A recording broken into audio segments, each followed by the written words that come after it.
મારા વાલા પ્રિયો, ઈશુના નામમાં હું તમને શુભેચ્છા પાઠવું છું. તમે કેમ છો? સારા છો ને? સવારનો સમય આજે તમારા માટે કેવો છે? શું તમે ખુશ છો, આનંદિત છો?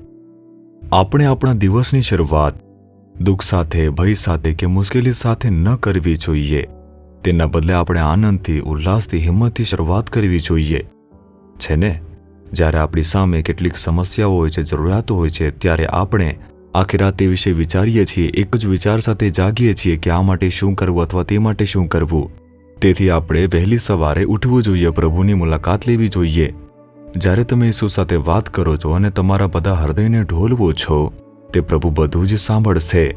મને આનો ડર છે, મેં હિંમત ગુમાવી છે, મારા માટે મુશ્કેલ છે. તમે તમારી પ્રાર્થનામાં બધું જ કહી શકો છો. તમે દિલ ખોલીને પરમેશ્વર સાથે વાત કરી શકો છો. તેથી જ તે આપણા સારા એક પિતા છે. જેમ બાળક પોતાના પિતા સાથે વાત કરે છે, તેવી રીતે તમારે પણ તેમની સાથે વાત કરવી જોઈએ. પ્રભુ સાથે વાત કરો. તે શું બોલશે આમ પૂછી રહ્યા છો? તે તમારી સાથે વાત કરે છે ને? તમને દિલાસો આપે છે, પ્રોત્સાહન આપે છે, તમને વચન આપે છે, માર્ગદર્શન આપે છે. તમે તેમની સાથે ચાલો છો ને? પ્રભુ કહે છે કે ડરશો નહીં, કારણ કે હું તમને મદદ કરીશ. મારા દીકરા, મારી દીકરી, ડરશો નહીં, હું તમને મદદ કરીશ. આમ પ્રભુ કહે છે. મદદ કરીશ એટલે તે તમારા નજીક ઊભા છે. શું આપણે એકલા ચાલવા કરતાં મિત્ર સાથે ચાલીએ ત્યારે વધુ હિંમત નહીં રહેશે? જ્યારે તમે એકલા મુસાફરી કરો છો ત્યારે થોડો ડર હોય છે અથવા ચિંતા પણ હોઈ શકે છે. પરંતુ જ્યારે કોઈ આપણી સાથે ચાલે છે ત્યારે આપણે તેની સાથે જ વાતચીત કરતા રહીશું. પછી જંગલ કે અંધકારમાં આપણે ડરીશું નહીં. કોઈ આપણી સાથે આવે છે વિચારશું ત્યારે આપણે આપણા હૃદયમાં મજબૂત થઈશું. પ્રભુ કહે છે કે હું તમને મદદ કરીશ. આવી રીતે કહે છે. આ કોણ કહી રહ્યું છે જાણો છો? સ્વર્ગ અને પૃથ્વીના સર્જન કરનાર, તે બધાનો સર્જનહાર છે. તે કંઈ પણ અને બધું કરવા સક્ષમ છે.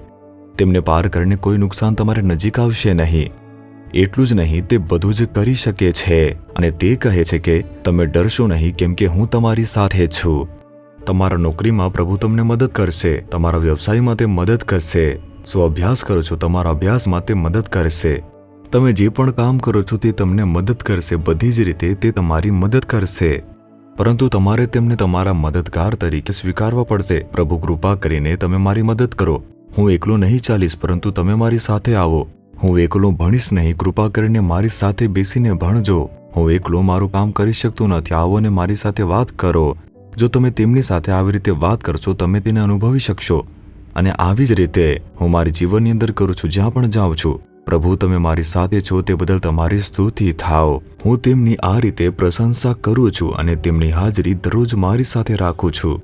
જ્યારે તમે આવું કરશો, ભયાનક સમાચાર આવી શકે, ભયાનક પરિસ્થિતિઓ આવી શકે, પરંતુ તમે ડરશો નહીં. જો કોઈને તે પરિસ્થિતિ વિશે ખબર પડશે તો તે ડરી શકે છે, પરંતુ બીજી જ ક્ષણે તે ભય વિકસતા પહેલા પણ પરમેશ્વર કહેશે કે ડરીશ નહીં, હું તારી સાથે છું. તમે તમારા હૃદયની અંદર તેમનો અવાજ ગૂંજતો સાંભળી શકો છો. મેં મારા જીવનમાં ઘણી વાર આ જોયું છે અને એટલા માટે હું હિંમતભેર મારી સેવા કરી શકું છું અને તમને તે પ્રચાર કરી શકું છું. શું તે પરમેશ્વર કેવળ સેવકોને જ મદદ કરશે? ના, તે વ્યવસાય કરનારને મદદ કરશે, તે અભ્યાસ કરનારને મદદ કરશે, જે નોકરી કરે છે તેમને પણ મદદ કરશે. પ્રભુ જ તે બધી બાબતોની અંદર આપણને મદદ કરે છે. તમને શું પરેશાન કરી રહ્યું છે? શું કઈ પરિસ્થિતિ છે જેનાથી પરેશાન થાઓ છો?